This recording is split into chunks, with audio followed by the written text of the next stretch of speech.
पड़ी उदू इला सबीली रब्बिका बिल हिकमती वल मौइज़तिल हसना, लोगों को बुलाओ, लोगों को दावत दो, इला सबीली रब्बिका,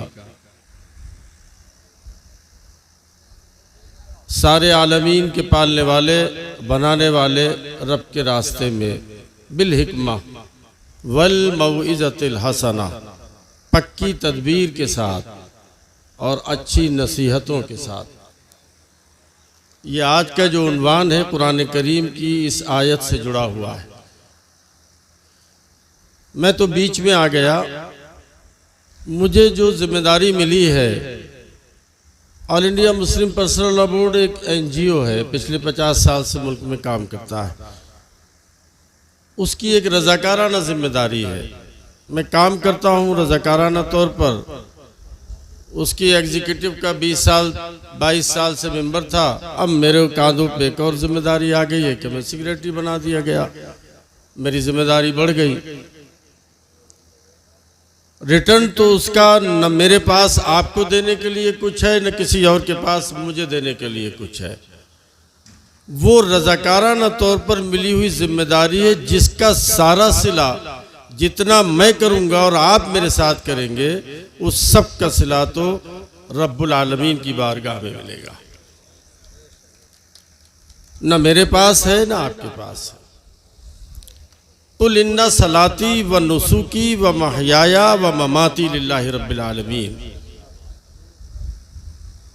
अल्लाह तबारक व तआला ने इरशाद फरमाया कि बेशक हमारी नमाजें, हमारी कुर्बानियाँ, हमारा जीना और हमारा मरना सब अल्लाह रब्बुल आलमीन के लिए। मुझे अंदर से मेरा ज़मीर बार बार ये एहसास दिला रहा था कि शायद मेरी तारीफ कुछ बेजा हो रही है, लेकिन अहबाब को रोक भी नहीं सकता। अहबाब हैं, मोहब्बत करते हैं, वो कह रहे थे, मैं सुन भी रहा था, और मेरे दिल में ये एहसास था कि ये बात कुछ ज़्यादा हो गई और ज़्यादा बढ़ रही है। बात तो सिर्फ इसी में है कि अल्लाह ताला रहनुमा, रहबर, कायद, खादिम, सय्यदुल कौम खादिमुहुम, अल्लाह के रसूल की हदीस है, सय्यदुल कौम खादिमुहुम, कि कौम का सरदार उसका खादिम होता है। तो हमारे लिए इससे बड़ा तमगा कुछ नहीं होता है कि आप हमें खादिम कहो, आप हमें सेवक कहो। ये सब चीज़ें रहनुमाई, क़यादत, लीडरशिप दुनियादार लोगों की बातें। अल्लाह ताला दीन का, मिल्लत का, इंसानियत का, मुल्क का और कौम का खादिम बना के ज़िंदा रखे, और मौत आए तो खिदमत के जज्बे के साथ हमारी रवानगी दुनिया से हो। एक बात तो मुझे ये आपसे अर्ज़ करनी थी। दूसरी बात मुझे ये अर्ज करनी है कि सब नौजवानों एक बात याद रखना, अपनी जिंदगी जी लेना बहुत आसान काम है। सारे लोग जीते हैं, हत्ता कि जानवर भी जीता है। जिंदगी वही है जो दूसरों के लिए जी जाती है। अगर आपने दूसरों के लिए जीना नहीं सीखा है तो आपकी जिंदगी कोई जिंदगी नहीं है। इल्म की बात यहां हो रही थी। जंगे बद्र, जब उसमें कामयाबी मिली और उसके तमाम कैदी गिरफ्तार किए गए और मदीने ले जाए गए, उनके पैरों में बेड़ियां डाल दी गई। मक्के के एक से एक जबरदस्त सरदार उसमें था। यहाँ मैं अल्लाह के रसूल की एक पहलू का जिक्र करके बात आगे बढ़ाऊंगा, मुझे मुख्तसर बात करनी है। जब उन कैदियों को बांध कर डाल दिया गया, उसमें हुजूर पाक सल्लल्लाहु अलैहि वसल्लम के चचा भी थे। रात को जब बेड़ियां ज्यादा कसी हुई थी, रस्सी ज्यादा कसी हुई थी, तो थके हारे भूखे प्यासे ये जंग करके कैदी आए थे, तो ये करहा रहे थे, रात को करहा रहे थे। अल्लाह के रसूल की आंख नहीं लग रही थी, बार बार उठते थे और बैठ जाते थे। सहाबा ने पूछा, या रसूल अल्लाह, आपको नींद नहीं आ रही है? अभी तो जंगे बद्र जीत कर आए हैं, क्या बात है, आप इस्तराहत नहीं फरमा रहे? चचा की तरफ इशारा करके कहा कि उनके रोने और कराने की आवाज आ रही है। आप ये फरमा कर खामोश हो गए। सहाबा गए, उन्होंने जाके उनकी रस्सियों को ढीला कर दिया। सरकार लेटे थे,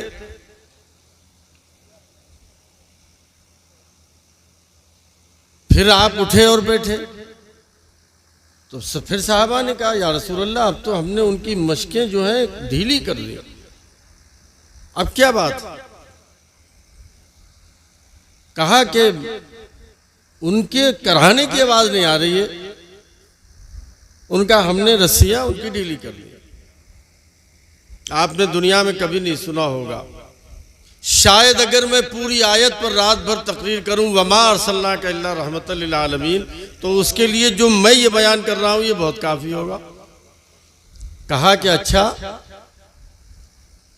तुमने उनकी रस्सियां ढीली कर दी, जाओ सारे कैदियों की रस्सियां ढीली करो। आपने तारीख में नहीं सुना होगा, आपने क्यूबा के मजलूमों की कहानी पढ़ते होंगे, आप यहां सब पढ़े, सेसवान के तमाम पढ़े लिखे लोग बैठे हैं। जंगे बदर के कैदियों के साथ जो मैं बात बताने जा रहा हूं, मैंने जो ये तमहीद बांधी, अब आप अंदाजा लगाएं कि जब उनको छोड़ने का वक्त आया, इसको लेके जाना, तो सहाबा से आपने मशवरा किया कि इनके साथ क्या सुलूक किया जाए। तो किसी ने कहा कत्ल कर दीजिए, किसी ने कहा कि इनसे फिदिया ले लीजिए, किसी ने कहा मुआवजा ले लीजिए, बदला ले लीजिए, इनको छोड़ दीजिए।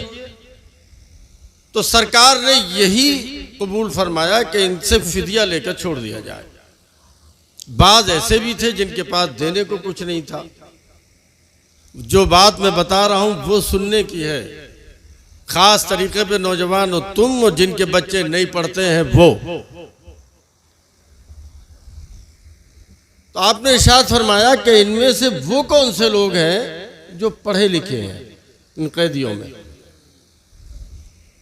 सब के सब मुखालिफ और दुश्मन थे, जंग के बाद गिरफ्तार करके लाए थे, कोई भी मुशर्रफ बा इस्लाम नहीं था उसमें से, सब के सब गैर थे।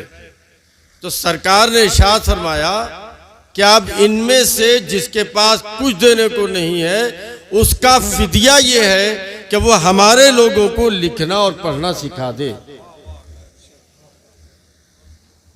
समझ लीजिए आप। अब यहां से जो पहलू निकलता है वो ये है, इल्म चाहे कहीं भी हो, किसी के पास हो, कितने ही फासले पर हो, लेकिन जब इल्म हासिल होने का मौका आ जाए तो इल्म को फौरन हासिल कर लेना चाहिए। वो गैरों के पास था, अल्लाह के रसूल ने कहा कि इल्म सिखा दो और चले जाओ। मेरे अजीजों, तुम्हें मालूम है अपनी 4% मुसलमानों में बच्चे हाई स्कूल पास है उत्तर प्रदेश में, 1.5% बच्चे सिर्फ बीए तक जाते हैं। बच्चियों की तादाद अब बढ़ने लगी है।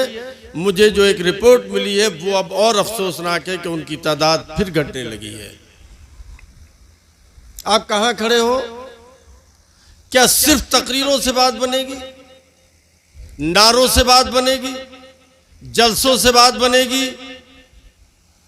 सिर्फ मेरे ऐलान करने से बात बनेगी? याद रखो, जब तक सब मिलकर कोशिश नहीं करोगे। बदायूं के किसी शायर का बहुत आसान शेर है, उसको याद कर लेना कि सब मिलकर जब तक कोशिश नहीं करोगे, चरागा होने वाला नहीं है। हर शख्स एक चिराग की जहमत अगर करे, हर शख्स एक चिराग की जहमत अगर करे, जुल्मत कदे में जश्ने चरागा दिखाई दे। हर आदमी चिराग जलाए, हर आदमी चिराग जलाए, हर आदमी चिराग जलाए। हैदर मियाँ की तकरीर बड़ी मानाखेज थी, सबकी तकरीरें बहुत अच्छी थी। हैदर मियाँ ने बहुत कम वक्त में बहुत बातें आपसे की। मेरे अजीजों, पढ़ोगे नहीं तो कहीं नहीं जाओगे। बड़ी ताकत है पढ़ाई में। आप एक आयत पढ़ते हो, इक़रा बिस्मि रब्बिकल्लज़ी खलक़, आपको मालूम है कुरान करीम में एक आयत नहीं है ये, कुरान में दवात का जिक्र है, कुरान में रोशनाई का जिक्र है, कुरान में कलम का जिक्र है, कुरान में किताब का जिक्र है, कुरान में औराक का जिक्र है, कुरान में सफात का जिक्र है। कोई चीज जो इल्म से मुताल्लिक हो उन सारी चीजों का जिक्र कुरान करीम में मौजूद है। हमें उसकी अहमियत का अंदाजा ही नहीं होता है इल्म की।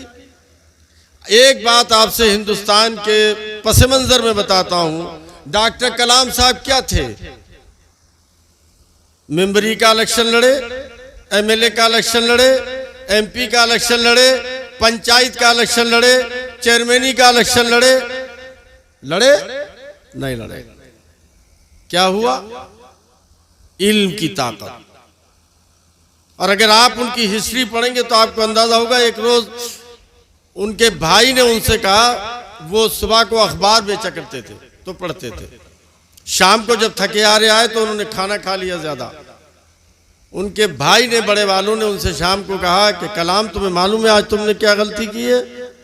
उन्होंने कहा नहीं भाई साहब मुझे तो एहसास नहीं है कि आज रोटी कम पकी थी, तुम अम्मा के हिस्से का भी खाना तुमने खा लिया, अम्मा ने आज खाना नहीं खाया। ये मैंने इंटरव्यू पढ़ा उनका। लेकिन क्या आलम हुआ? हमने नहीं, कांग्रेस ने नहीं, समाजवादी पार्टी ने नहीं, किसी और सेकुलर पार्टी ने नहीं, इस मुल्क की उस पार्टी ने, इस मुल्क की उस पार्टी ने जिसके एजेंडे में हमारा नाम कम होता है, उसने नाम पेश किया और सबने मिलकर के कहा कि दुनिया के सबसे बड़े जमहूरी मुल्क का अगर सदर जमहूरिया किसी को बनना चाहिए उसका नाम डॉक्टर कलाम है, और सबने मिलकर सदर जमहूरिया बना दिया। कौन सी ताकत थी बताइए आप मुझे? इल्म की ताकत थी। हम इल्म की ताकत को नहीं समझते। इल्म के साथ जो बहुत ही इंपॉर्टेंट पहलू है वो है तरबियत का।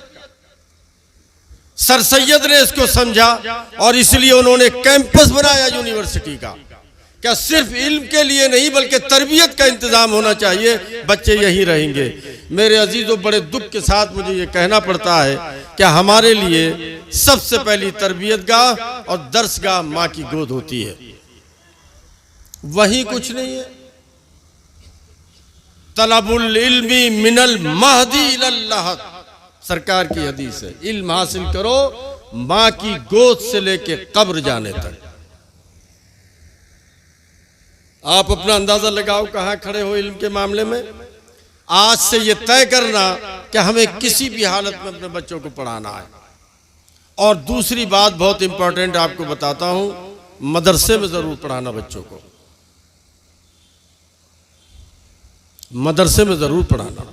मैं पढ़ाता हूं तो मुझे अंदाजा है कि जो बच्चे कॉन्वेंट से आते हैं, नर्सरी से आते हैं, दूसरे इंग्लिश स्कूलों से आते हैं, उनका मामला बहुत कमजोर होता है। और जो बच्चे मदरसे से आते हैं उन बच्चों की जमीन बहुत अच्छी होती है। वो जानते हैं माँ बाप का एहतराम क्या होता है, वो जानते हैं कि बड़ों की इज्जत क्या होती है, वो जानते हैं कि इस्लाम, दीन, इंसानियत, शराफत, अखलाक, तहजीब, कल्चर, इसके माने क्या होते हैं, अच्छी तरह से जानते हैं। और जो बच्चे उधर से आते हैं उन बच्चों में सबसे बड़ी कमी ये होती है कि उनके पास दीन दूर दूर तक नजर नहीं आता, उन्हें कलमा और जनाजे की नमाज भी याद नहीं होती। आपको नहीं अंदाजा होता, हम लोगों को होता है। मैं नहीं चाहता हूं मेरी तकरीर लंबी हो, आप सब आप महसूस करना। कभी मैं ये बात अक्सर कहता हूं, जनाजे की नमाज हो, जनाजे की नमाज हो, आप देखना, एक नजर डालना, बाज बाज के 5-5 बेटे और 5 जनाजे की नमाज से गायब। इमाम साहब कह रहे हैं भाई इनका वारिस, इनका वली, हमें इजाजत तो दे दो। वहां खड़े आप तो चले गए दुनिया से। हम जैसे लोगों की जब नजर पड़ी उसी वक्त दिल से निकला कि परवरदिगार ये मरहूम तो दुनिया से चले गए, क्या देके गए ये 5 औलादें, एक भी जनाजे की नमाज पढ़ने के काबिल नहीं, जबकि पढ़ाना ही इसके बेटे को चाहिए था, हक ही उसी का था, इस काबिल नहीं हुआ इनका बच्चा कि जनाजे की नमाज में शरीक हो जाता। अभी वही मैं नारा लगवाऊंगा तो सबसे ज्यादा बुलंद आवाज से नारा लगाएंगे। कहां खड़े आप? न दीनी इल्म है न दुनियावी इल्म।